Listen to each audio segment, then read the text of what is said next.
Hello বন্ধুরা, তো আজকের মোরাল স্টোরিটি হলো a piper and his strange pipe. Sorry, লেখাটা ঠিক বোঝা যাচ্ছে না। হ্যাঁ, এখন বোঝা যাচ্ছে।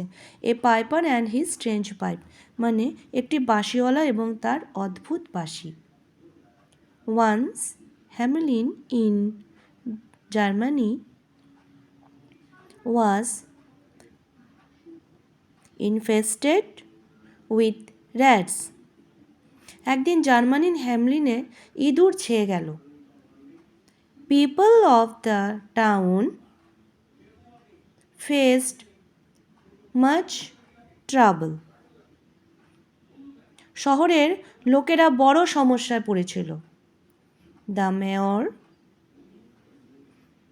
Declared a handsome reward for one piper who agreed and began to play on his pipe. Mayor ঘোষণা করলেন বিরাট পুরস্কার সেই বাঁশিওয়ালাটির জন্য যে কাজটি করতে পারবে, এবং সেই বাঁশিওয়ালা কাজটি শুরু করে দিল। Hearing the melodious music all the rats assembled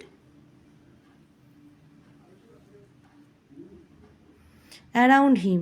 সেই সুমধুর সুর শুনে সমস্ত ইঁদুরগুলো তাকে ঘিরে ধরল। The piper got down into the river and the rats followed him.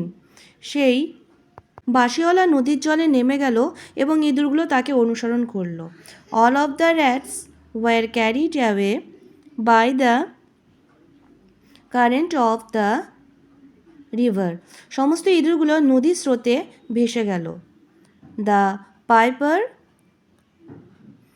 claimed his reward, but the mayor ডিক্লেইম. সেই বাঁশিওয়ালা যখন তার পুরস্কার দাবি করলো, কিন্তু মেয়র তা অস্বীকার করল। The piper again began to play on his pipe in another tune. তখন বাঁশিওয়ালা অন্য সুর বাজাতে লাগলো তার বাঁশিতে। All the children began to follow him to the cave of the hill. সমস্ত শিশুগুলো তাকে অনুসরণ করে গুহা অবধি গেল। They never return. তারা আর ফিরে আসলো না। তো স্টোরিটির মোরাল হলো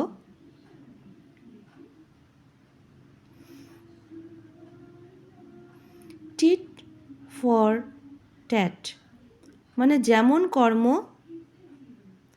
তেমনি ফল। এখন এই স্টোরির মধ্যে এমন কিছু কিছু ওয়ার্ড আছে যা তোমাদের একটু প্রবলেম হতে পারে, তো সেগুলোর ওয়ার্ড মিনিং আমি নিচে লিখে দিয়েছি, এটা তোমাদেরকে বুঝিয়ে দিচ্ছি।